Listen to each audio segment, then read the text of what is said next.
Have you ever thought about the red flags to watch for when buying a home? This is a huge investment, and knowing what to look out for can save you from costly mistakes.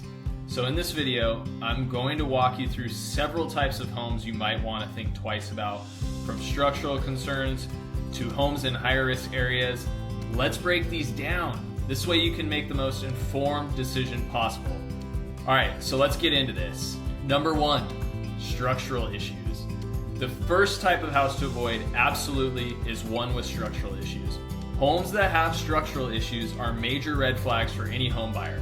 We're talking about foundation cracks, sagging roofs, uneven floors, or in some super extreme cases, a home that looks like it's sliding towards the edge of a cliff. These are all signs of underlying damage that can be incredibly costly to repair. There's really no way to accurately ballpark what a foundation repair is going to cost while you're in escrow. These aren't quick, simple estimates. We're talking about reports from structural engineers, foundation, geo experts, people who need time to do it right. The problem is, most escrows that you're going to be involved in are going to be 10 to 17 day inspection periods. And that's just not enough time to really dig into it.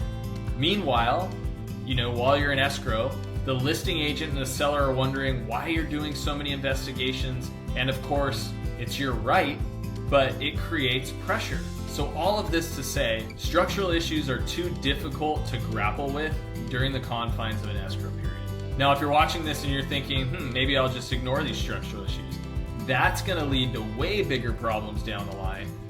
Property value drops, safety concerns, years of headaches. So just be super careful. Number two, electrical and plumbing issues. All right, now let's talk about outdated electrical and plumbing systems. These can quickly become a massive headache for homeowners. Not only are they inefficient and potentially unsafe, but fixing them can be crazy expensive. For example, and this just happens to be recently, I had clients who bought a home they planned to renovate. They had the budget, they had the plan, they were ready to roll, but during demo, they found mold behind the walls. Turns out there had been a leak at some point that was repaired, but the mold never remediated. That mold had spread everywhere. So now this renovation just exploded. Flooring, drywall, insulation, you name it. What started as a kitchen project turned into a full-blown remediation job. I always say, what starts as a one-trade fix, like for example calling a plumber, can snowball into a multi-tradesman mess. You get a remediation team, then a drywall crew, then someone to put everything back together. Investing in a home with modern systems saves you time, money, and a whole lot of stress. All right, point number three, one-off flips. Now this one hits close to home for me, and the reason is I see it all the time, and I'm tired of it. It gets me fired up. Now please understand, I am not talking about the reputable local contractor who does several homes a year. These contractors are typically invested in the area, they're not going anywhere, you know where their office is, and they usually do solid work. What I am talking about here are the fly-by-night flippers. It might be an investor who has no real connection to the area, no equity in the neighborhood or the community, and they're just here to flip a house. They're volume flippers. They're trying to buy deals all over the county or all over the state. And these sometimes are people who decide with no real estate or construction knowledge that they want to get into the flipping business and they want to make these huge profits. And many times they tend to be their own contractor. They're doing this stuff owner builder with no permits, zero real estate or construction knowledge, and they're going out to flip a home to make a profit. And most of the times, they're not pulling permits. They don't get hired licensed contractors, they don't hire licensed tradesmen, and they're not following through on doing things right and taking it all the way to 100% complete. That's why so many of these flips, I find them to be 93% complete or 85% complete. They don't finish the details, and it leaves a lot to be desired. Now sure, at first glance, these houses might look great during an open house. You get a few minutes to go through it. They have fresh paint, stylish finishings, they're flashy. But once you get through an escrow and you move in, that's when things start falling apart.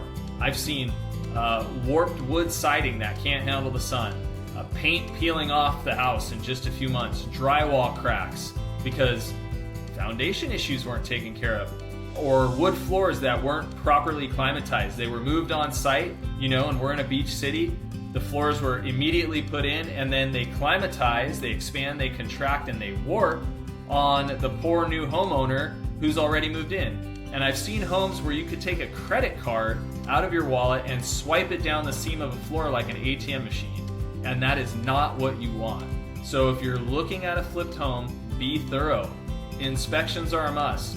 Just because it's new and flashy doesn't mean you can bypass all the inspections that we talk about here on my channel.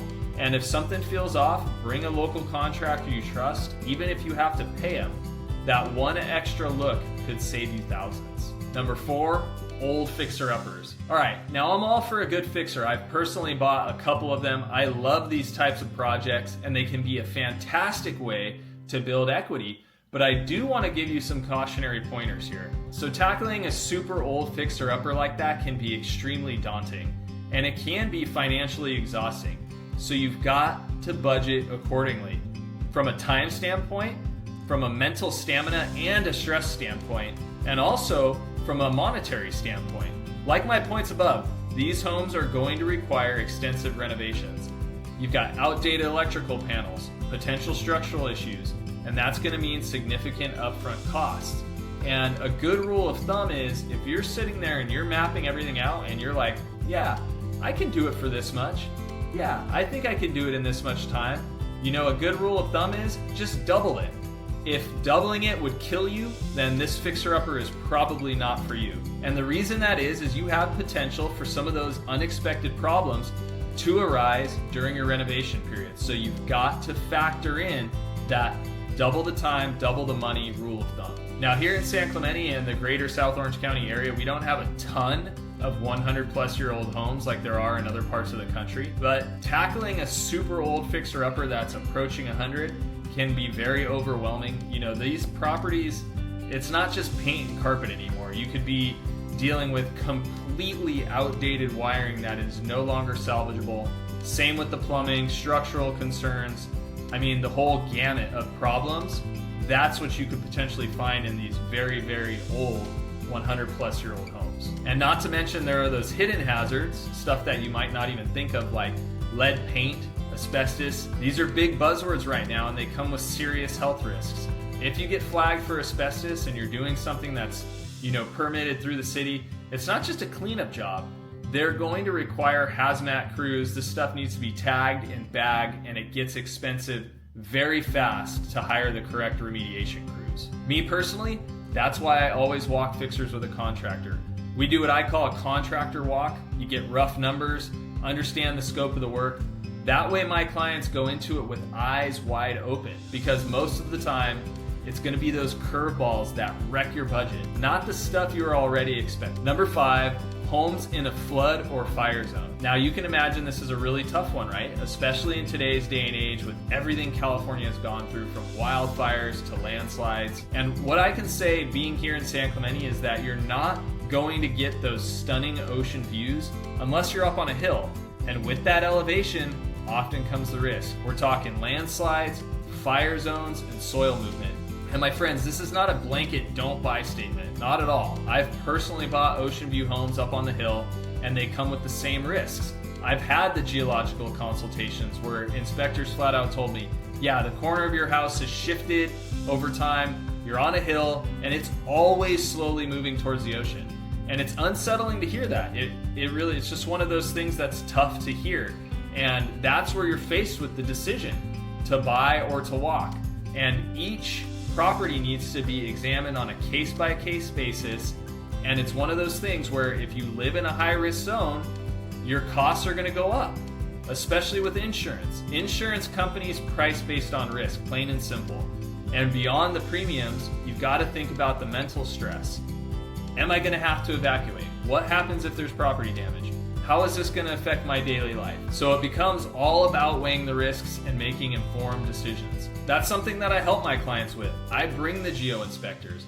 I refer the best insurance brokers. We've got to have these people who know this stuff. All right, here's my final thoughts. Buying a home's a big deal. I know it sounds silly, of course it is, but for most of my clients, it's one of the biggest investments they're gonna make. And I get it. Finding the perfect home, it gets exciting, it gets emotional, you get attached. But we have to take our time. We've got to ask the right questions. We've got to look through the lens of these 5 points that we just went through and inspect all the details. The 5 red flags we covered, they're not necessarily deal breakers, but they are the things you want to know about before you sign on that dotted line. And that way, you're not walking into a money pit, but we're stepping confidently into a place you can call home. So if you're looking for a home in South Orange County, or honestly, if you're watching this and you're in a different part of the country, reach out. If you're in a different state, I've got an amazing network of realtors that hold the same standards I do. That's where I learn this stuff, is we mastermind these things together. And it doesn't matter what city, what state, what country, honestly, I can plug you into the Ryan Schramm in your city, no matter where you're at. So the best way to get a hold of me, shoot me a text, you can give me a call, or just send an email. All of those 3 things will go straight to my phone. Let me know how I can help you. Thanks so much for watching.